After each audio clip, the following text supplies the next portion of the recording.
Thank you so much, Ari, for the music.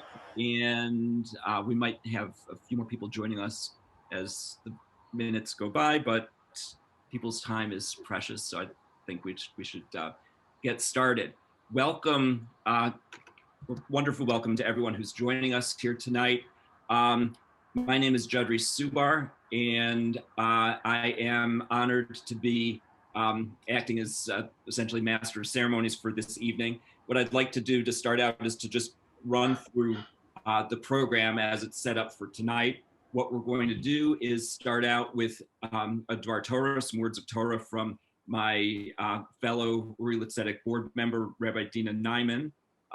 Following that, we'll hear from our fearless leader, the founder and president of Uri L'Tzedek, Rav Shmuley Yanklowitz. And while he's speaking, he'll have the opportunity to briefly introduce one of the members of Uri L'Tzedek's summer fellowship for this year, Kimi Dueñas. After that, we will hear from Uri L'Tzedek's campaign director, Eddie Chavez Calderon. And after Eddie speaks, I will have the honor to introduce our speaker for this evening, Ruth Messenger. And after that, to introduce an award presentation that's going to be given by video, but you'll hear more about that, from Rabbi Yitz Greenberg. Then we'll hear some brief words from a couple other Uri L'Tzedek board members, Rabbi Dr. Carmela Abraham and Evan Farber.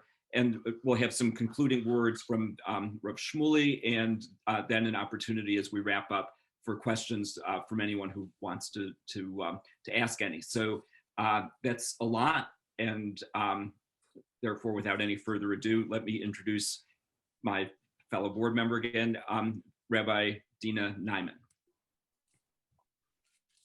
Good evening. Thank you, Judd. Yoshut Rav Shmuley, fellow board members, esteemed Rabbanim, fellows and participants. It's a genuine privilege to speak this evening and welcome everyone to the first salon for Uri L'Tzedek. We find ourselves now in the Bein HaMetzarim period in the Jewish calendar, in the 3 weeks leading up to the date of the destruction of both temples, the Batei Mikdash. As we get closer to the 9th of Av, we increase our expressions of mourning the tragedies which occurred. One may ask, why would this be an appropriate time for us to hold the first salon for Uri L'Tzedek? My response would be, it is exactly the most fitting time. While we reflect on our despair, the lack of faith in God, the hatred from one to another, the terrible loss and failures of our people, we commit ourselves to tikkun, to a repair. A well-known teaching from the Talmud is that the baseless hatred, sinat chinam, that the Jewish people had for one another led to the destruction of the temple. So we work towards treating people with greater love and kindness during this period. How to give people the benefit of the doubt, and how to see that Tselem Elokim, the godliness in each and every person. Additionally, there's another teaching from the Talmud on why the temple was destroyed. In Tractate Baba Metzia, Rabbi Yochanan said that Jerusalem was destroyed because they limited their decisions to the letter of the law and did not perform actions that would have gone beyond the letter of the law. V'lo yivdu lifnei mishurat hadin, meaning the leaders, those who adjudicate the law, those who set the standards of ethical behavior in our society, failed in recognizing that true justice demands compassion and consideration for others. Ramban Nachmanides explains that the Torah gave examples of lifnei mishurat hadin in the halachic system to give you an idea of what this actually looks like. For example, we are directed to feed the poor, but we go what is beyond what is expected. We do it with respect, with dignity to a person in need. We're directed to return a lost wallet, even when there's no markings on the wallet, but you know who it belongs to. We stand for an older person, no matter their level of knowledge. And we do not stand idly by when someone is in danger. And even when not written in the Torah, we recall these mitzvot, and they serve as a paradigm for how to act in this world. This is what justice looks like. Where incorporated into the halachic Jewish legal system is not merely the letter of the law, but the consideration of how to benefit others and adjudicate with thought, consideration, and flexibility. These days that we are living in are continuously met with challenges how to act lifnim mishurat hadin. Uri L'Tzedek is the organization which not only teaches the theoretical of what needs to be done, but does it. It is exactly this approach to justice which brings light to our people and all of humanity. Uri L'Tzedek. As a board member, I have had the zechut to work closely with Judd, who you just heard from, Evan and Rabbi Carmela, who you'll hear from later on this evening. We all feel so honored to be a part of this organization led by Rav Shmuley, a person of tremendous knowledge, kindness, integrity, strength, and courage. He is a person who not only teaches Torah, but transforms the theoretical beliefs and values into practice. Each and every day, he leads Uri L'Tzedek by going lifnim mishurat hadin.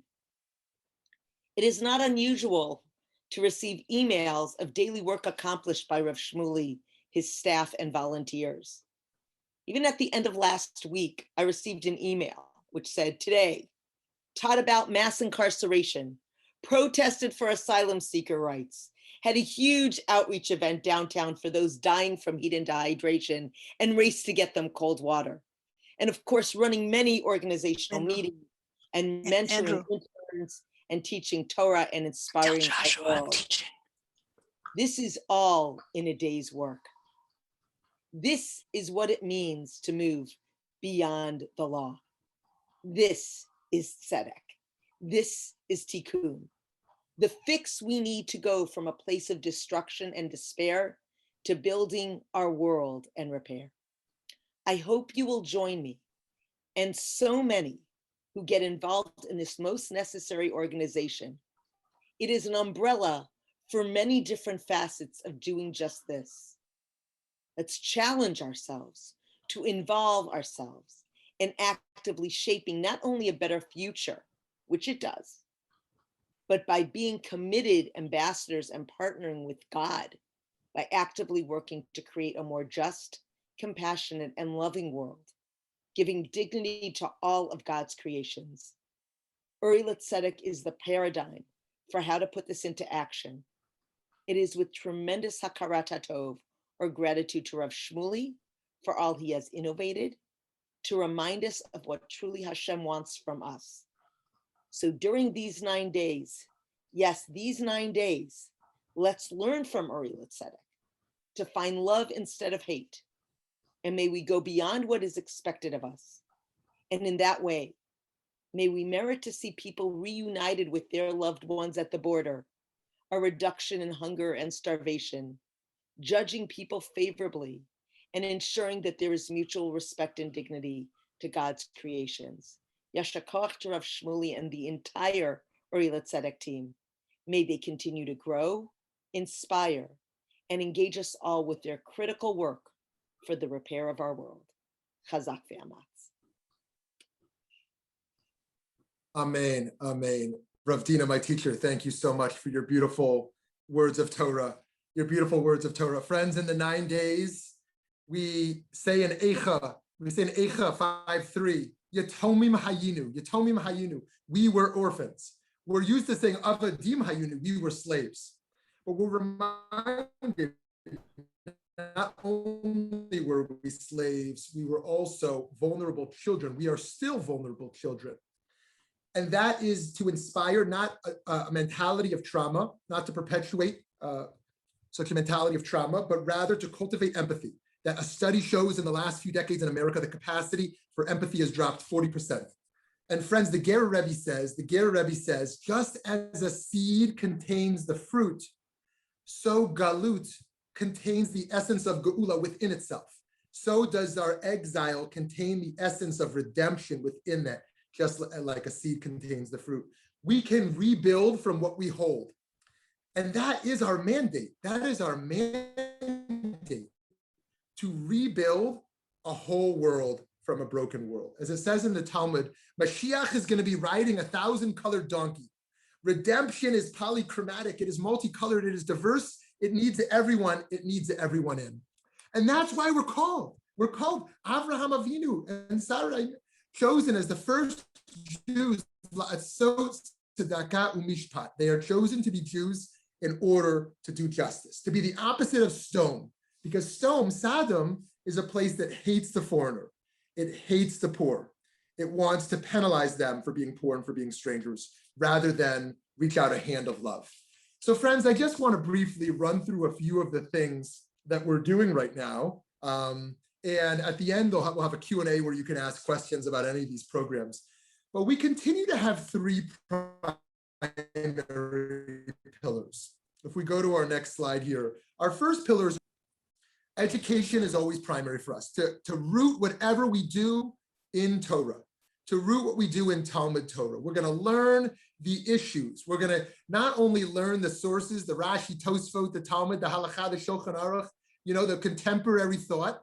We're also going to listen to voices. We're going to listen to diverse voices to understand situations. We're going to do webinars that don't lead us to bandwagoning, but lead us to critical thinking in the head and in the heart.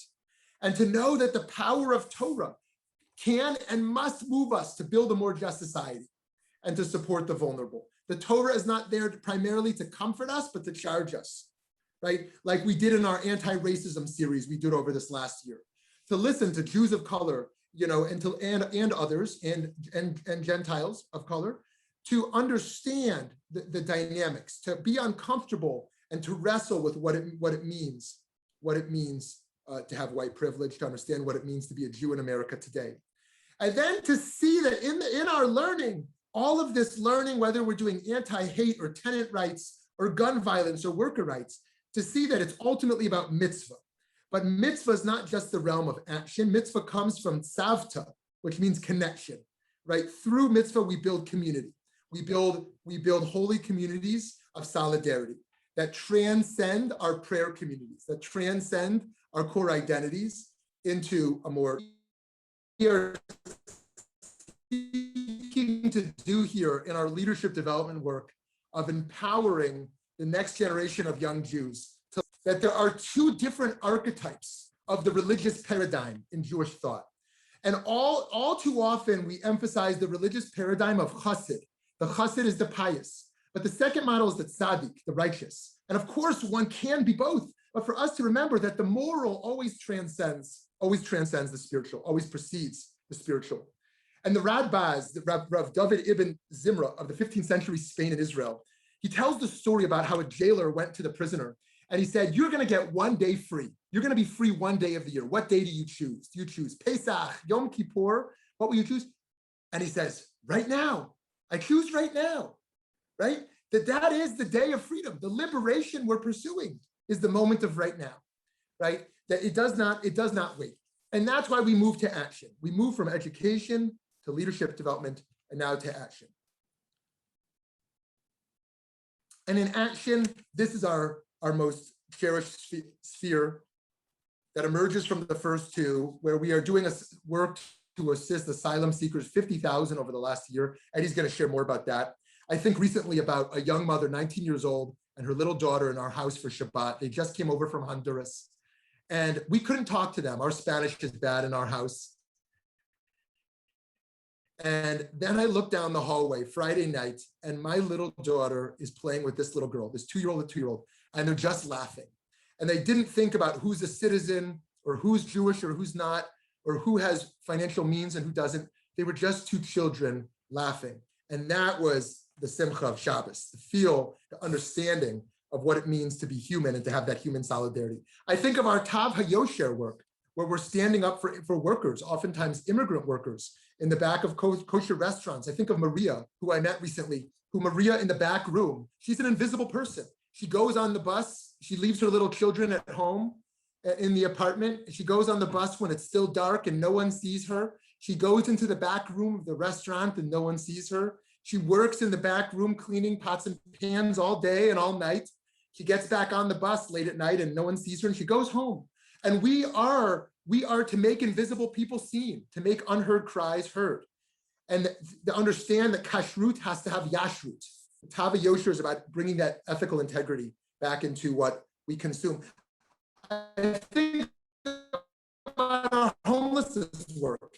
When I was just down 100 in Austin there just a few days ago, people literally dying of dehydration. And I think of Austin hugging every person he met, knowing every person that he encountered, of the hundreds of people, and how he's leading our homeless work, inspiring so many others to engage in seeing the humanity of these people who are literally dying in the streets. I think of our work to build Native Americans, got burnt up in a fire up in Navajo Nation.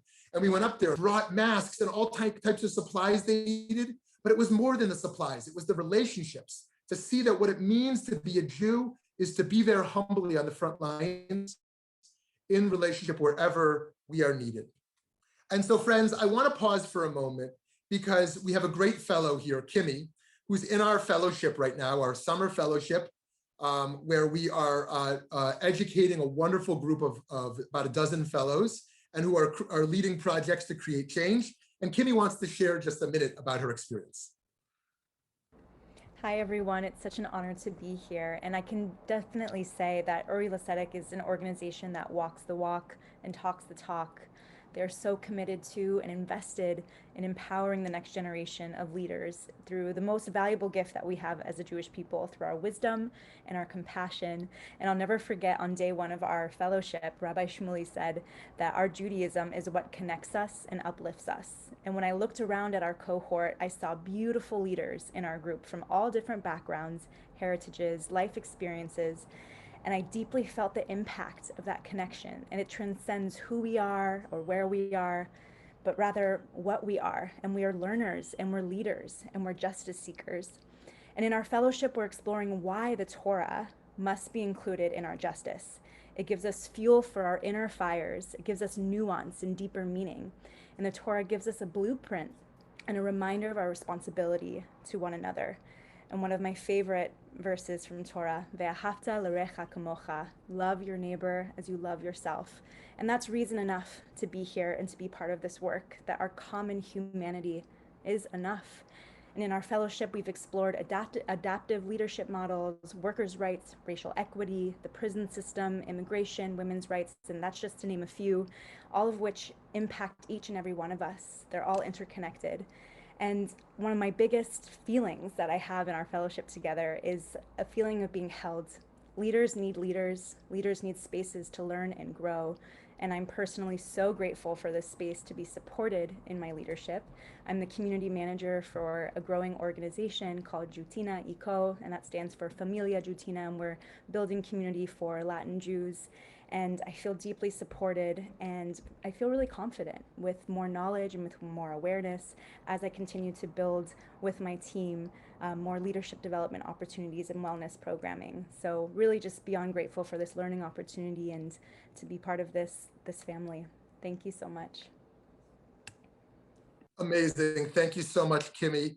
And in the interest of my sound quality, I'm going to turn off my video here. But I want to pick up on one thing you said there, Kimmy, because you're such an amazing fellow and activist, that the Sfat Emet asked the question, why is the Sanhedrin in a semicircle? And he answers, it's in a semicircle because the other half you can't see is the heavenly court. It's the heavenly court. But even more important perhaps than the heavenly court on the other side, completing that circle, is the fact that to do justice, we have to sit together. As you talked about there, the interconnectedness, the solidarity of what it means to sit together. We all bring our own passion for justice, and yet we sit together. Because it says in Brachot, Ein chavush matir atzmo mibeit ha'asurim. A person can't free themselves from prison. We need each other to be freed. We need each other to ultimately do that work. So friends, the last pillar I'm going to highlight before we move on is our work of Torat Chayim. Our work of Torat Chayim is our rabbinic branch. We started a few years ago, 350 modern Orthodox rabbis in America and Israel and in Europe. We have a very powerful listserv where we're engaging together. We put out 2 publications now here on kashrut and Jewish food ethics, on faith and resiliency from COVID. We put out countless statements together, and we've had Yamei Iyun, learning days in Jerusalem, in America. We're planning now in Europe. And Torat Chayim emerges from what the Beis Halevi says, the first tablets, the first luchot, were the divine Torah, and the second tablets were about the divine human relationship. Yes, they were broken, but it was a Torat Chayim. It was a learning, it was a Torah of learning and of innovation, one where we can truly innovate and evolve together. So friends, that is just a little tiny highlight of some of the things we're doing right now. And I know we're going to pass it now over to my dear friend on the front lines, great activist and educator, Eddie Chavez Calderon, to share a little bit of his story and what's happening down here on the border each day of the week. Shalom, shalom, friends. Buenas tardes. I hope everybody is having a great evening today. Eddie Chavez Calderon here. I am so honored to be able to work with Rabbi Shmuley and the entire team at Uri L'Tzedek. I think about the work that we do every single day with helping asylum seekers who are coming from the border. And some of you can say it's a little bit personal for me. Because see, my friends, I am an example. I am a living and breathing example of what happens when organizations step in to help asylum seekers. See, because when I was 4 years old, I was released from a detention center with my single mom, who we made the journey in the desert and walked across into the United States, seeking asylum, seeking a future. That future that is made possible today because of organizations like Uri L'Tzedek.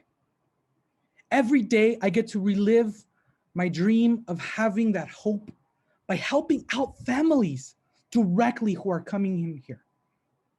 Being able to provide that spark of hope, of love, letting them know that there is a possibility of something better.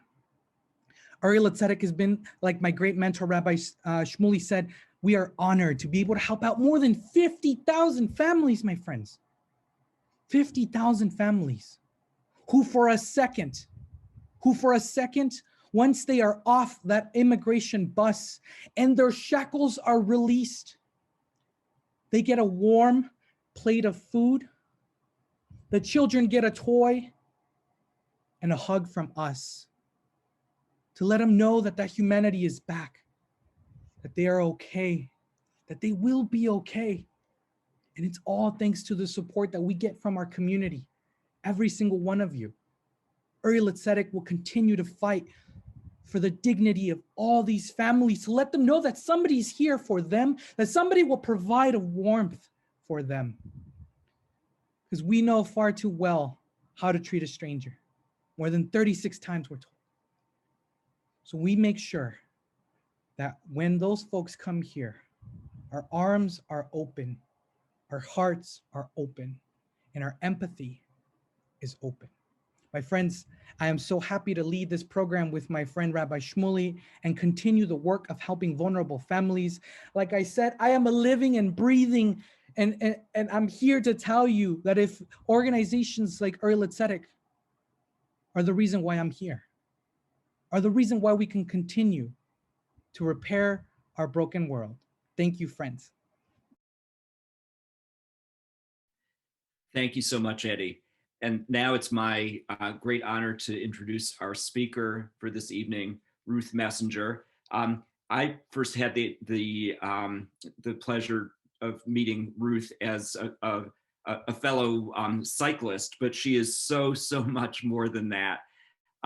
She's led a life of committed activism, committed to making the world a better place than the way we find it.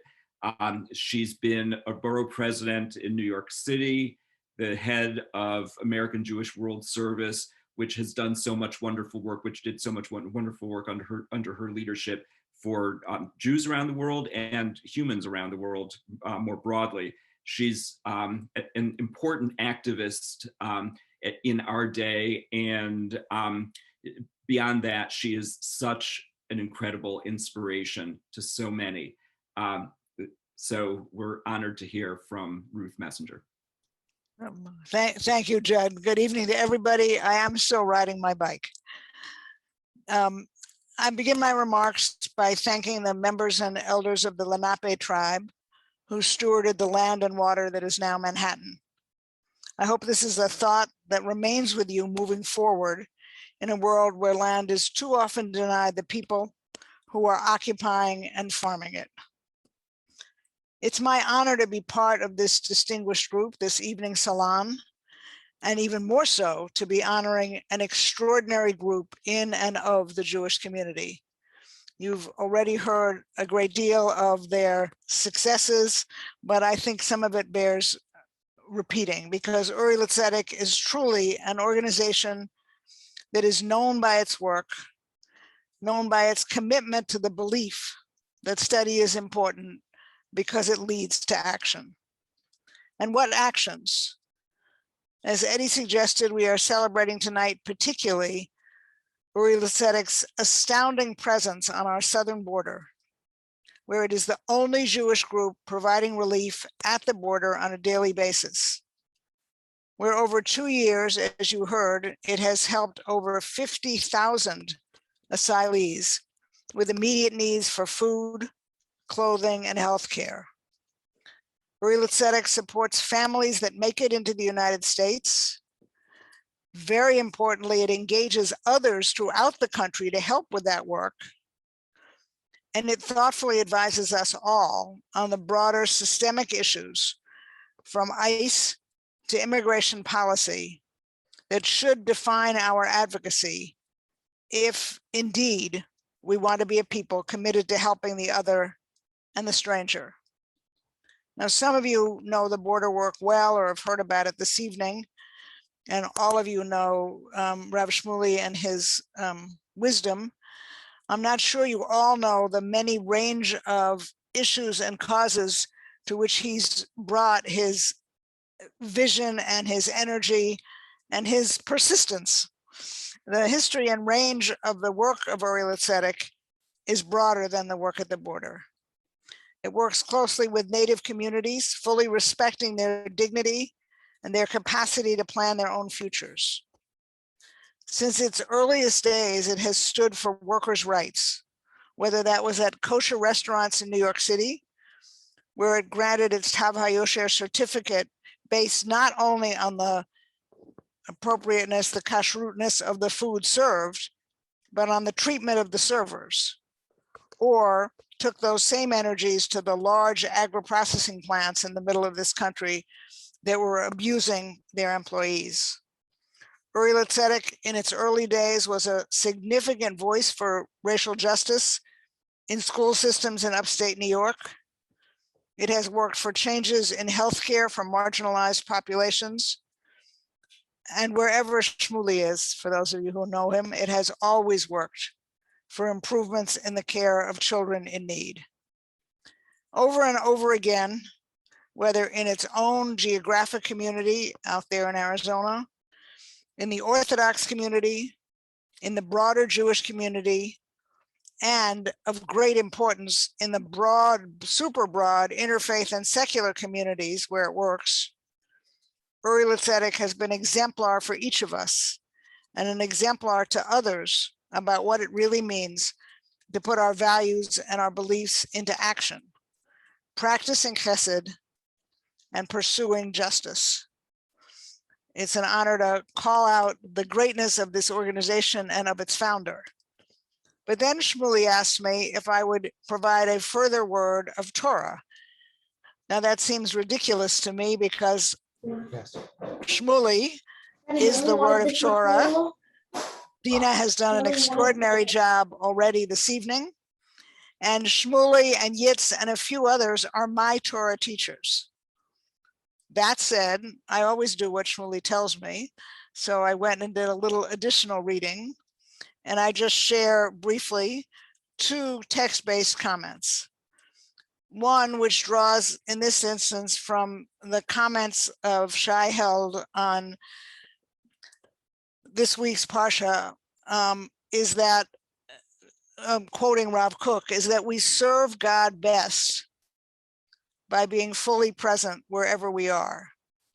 When Uri L'Tzedek is clothing a family, or when Uri L'Tzedek is opposing ICE, or when Uri L'Tzedek is engaging any of us to do the same work that they are doing, that is its message, that as we are fully present in those activities, we are in fact engaging in divine work, serving God as God wishes us to serve.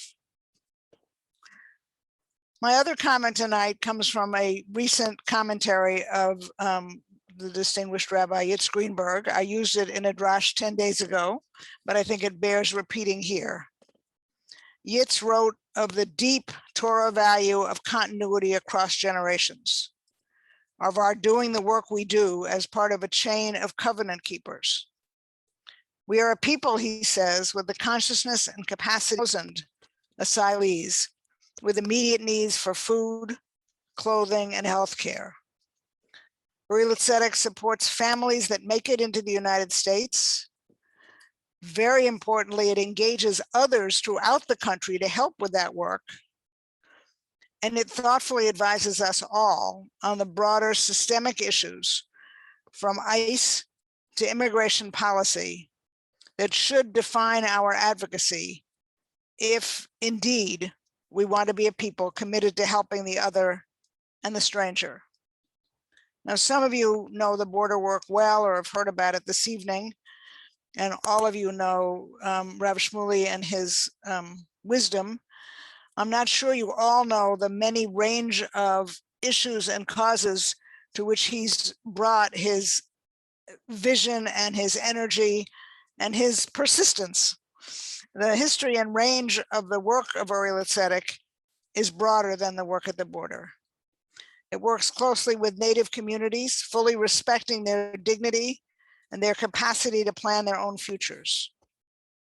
Since its earliest days, it has stood for workers' rights, whether that was at kosher restaurants in New York City, where it granted its Tav HaYosher certificate based not only on the appropriateness, the kashrutness of the food served, but on the treatment of the servers, or took those same energies to the large agro-processing plants in the middle of this country that were abusing their employees.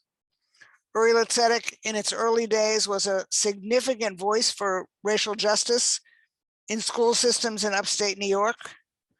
It has worked for changes in healthcare for marginalized populations. And wherever Shmuley is, for those of you who know him, it has always worked for improvements in the care of children in need. Over and over again, whether in its own geographic community out there in Arizona, in the Orthodox community, in the broader Jewish community, and of great importance in the broad, super broad interfaith and secular communities where it works, Uri L'Tzedek has been exemplar for each of us and an exemplar to others about what it really means to put our values and our beliefs into action, practicing chesed and pursuing justice. It's an honor to call out the greatness of this organization and of its founder. But then Shmuley asked me if I would provide a further word of Torah. Now that seems ridiculous to me because Shmuley is the word of Torah. Dina has done an extraordinary job already this evening, and Shmuley and Yitz and a few others are my Torah teachers. That said, I always do what Shmuley tells me, so I went and did a little additional reading, and I just share briefly 2 text-based comments. One, which draws in this instance from the comments of Shai Held on this week's Parsha, is that, quoting Rav Kook, is that we serve God best by being fully present wherever we are. When Uri L'Tzedek is clothing a family, or when Uri L'Tzedek is opposing ICE, or when Uri L'Tzedek is engaging any of us to do the same work that they are doing, that is its message, that as we are fully present in those activities, We are in fact engaging in divine work, serving God as God wishes us to serve.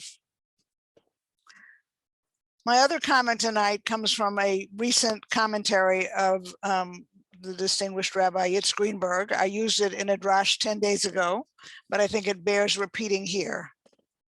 Yitz wrote of the deep Torah value of continuity across generations, of our doing the work we do as part of a chain of covenant keepers. We are a people, he says, with the consciousness and capacity to repair the world. We each need to accept this obligation to do our part over our own lifetime, and then to pass the responsibility on. As we do the work of social justice, we are to consider not only what we can do, but how, knowing that we will not be fully successful ourselves, knowing what it is we must do to ensure that those who follow us will continue the effort. That is why Shmuley brings in interns and fellows. It is why he teaches us all in the hope that we will teach others. In that regard, I think we have no better model than Uri L'Tzedek, reminding us that, of course, we cannot refuse to participate, but a piece of that participation is not only living our values, taking our study and putting it into action, but figuring out how to teach those around us, how to teach those younger than we, how to teach those next generations to take up the work and to continue to fight for equity and justice for all people. Thank you very much. Thank you so much, Ruth, for those wonderful words. Next, we're going to hear from Rav Yitz Greenberg, as he presents the Torat Chayim Award to Isaac Blumenthal, Emil Ackerman, and Miriam Ackerman-Summer. Torat Chayim, which Rav Shmuley mentioned a few moments ago, is a program of Uri L'Tzedek. It's an association of Orthodox rabbis who are committed to featuring, to furthering, I should say, a more pluralistic and progressive Jewish future, a future for everyone. As I said, we'll hear from Rav Yitz as he presents this year's Torat Chayim Awards. Unfortunately, we can't hear from Yitz directly and personally. He is in Israel right now. He wasn't able to get back in time for this program, but he did prepare a video specifically for this program. The good news, though, is that not only do we get to hear from Rav Yitz, but we also get to hear from his wonderful wife, Blue Greenberg, who is such an activist and inspiration in her own right. So with that said, Eddie, if you could cue up the video.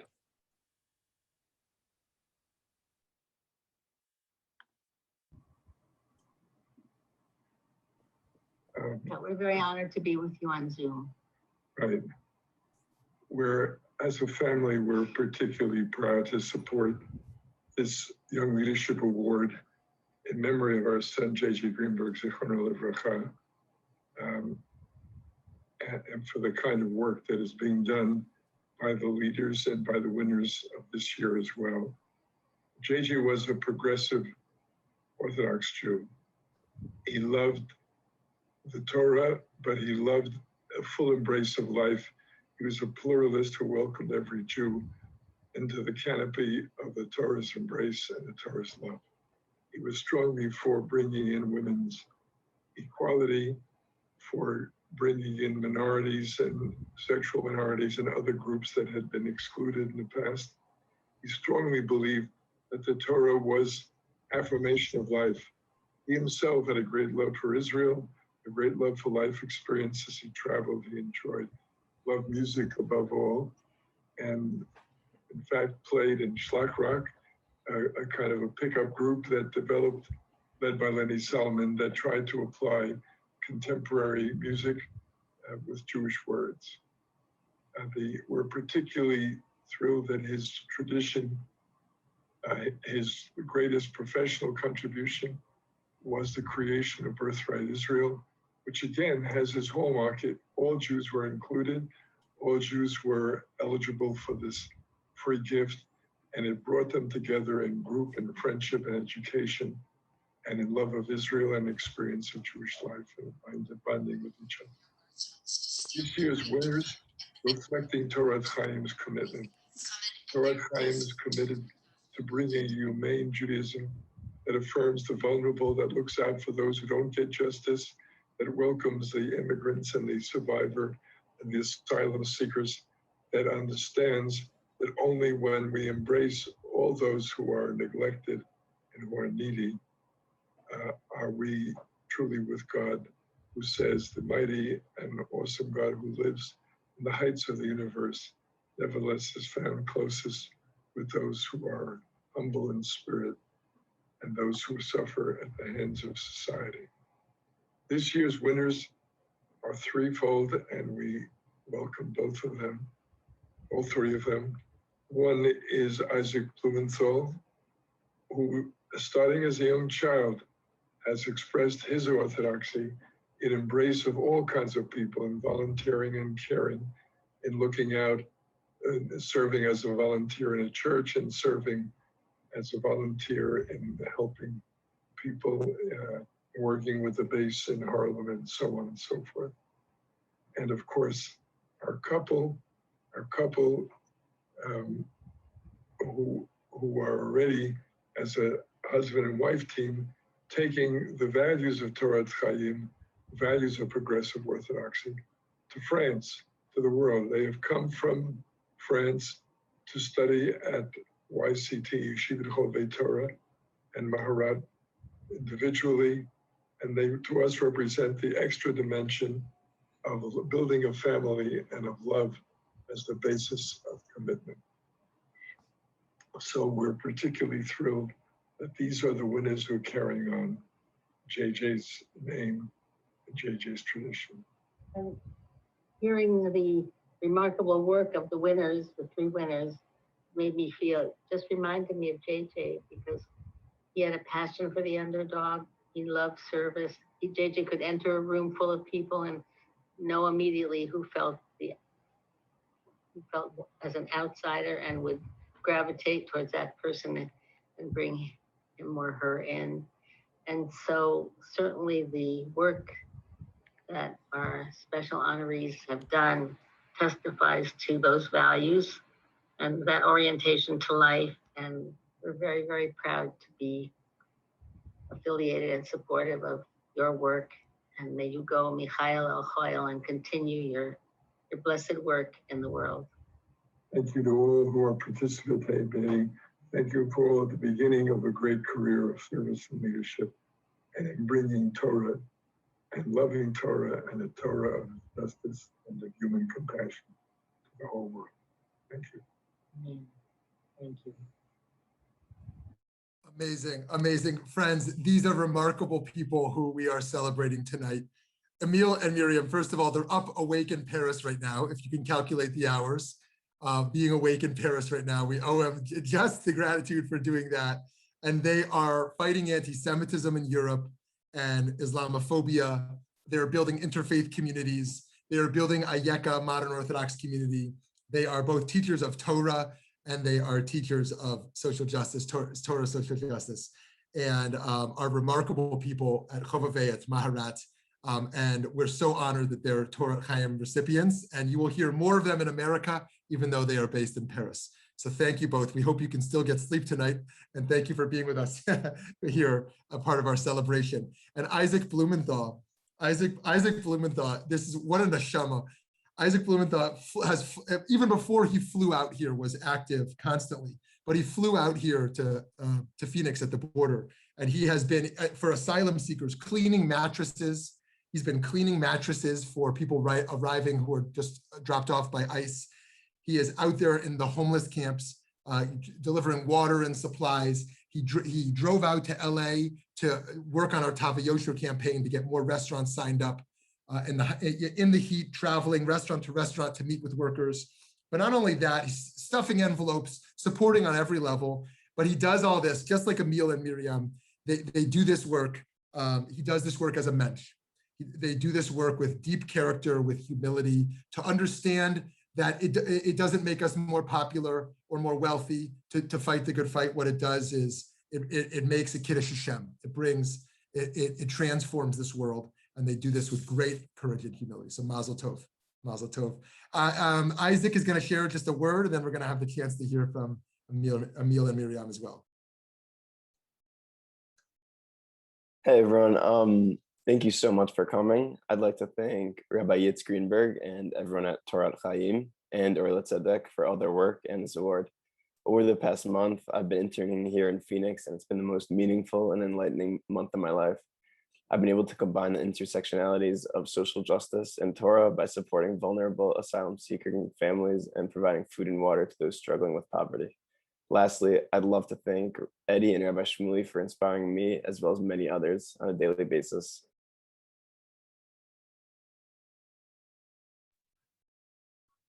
Beautiful. Thank you so much, Isaac. And we're going to hear from Emil and Miriam in Paris. Good night, and thank you for everything. We have tremendous gratitude to Torat Chayim and Uri L'Tzedek for really trusting our work, meaning like we're in France and we didn't even know that Americans had any like interest for everything we're trying to build, and it's been a tremendous honor to be with you tonight. Rabbi Shmuley sent us an email this morning saying we had like literally 30 seconds, so we were like, what can we say? But really just extending our gratitude, and so we're looking forward to spending more time around rabbis of Torat Chayim and Uri L'Tzedek. We are tremendously inspired by the work of all of you. Actually, we know a lot of you, but especially Rabbi Shmuley and Rabbi Yitz and Blue as well.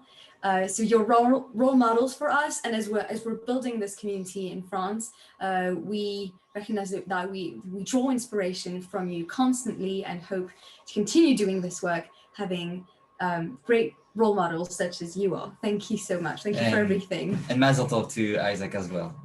Our English is worse at 3 in the morning. Sorry.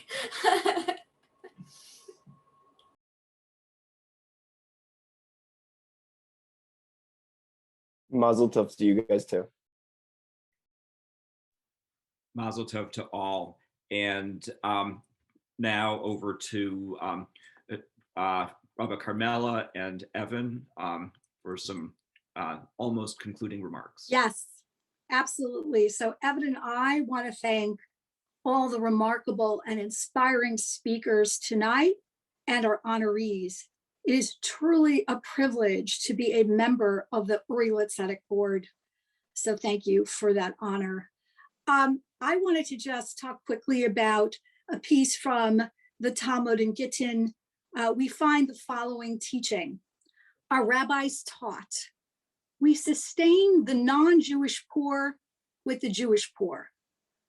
We visit the non-Jewish sick with the Jewish sick, and bury non-Jewish dead with the Jewish dead for the sake of peace.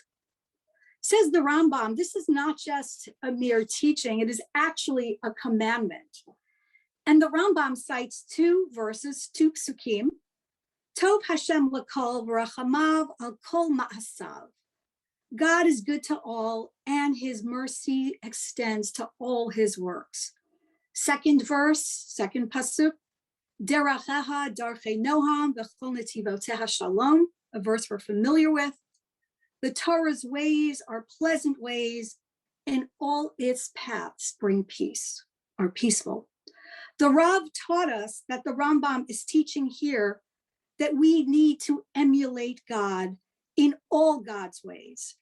Just as God has compassion on all of God's creatures, so should we. We are divinely obligated to provide for the needs of the poor, Jewish and non-Jewish. We must think about the sick, those that are, we are obligated to those that are physically ill and those that are suffering from mental illness and anguish. We have a divine obligation to not look away.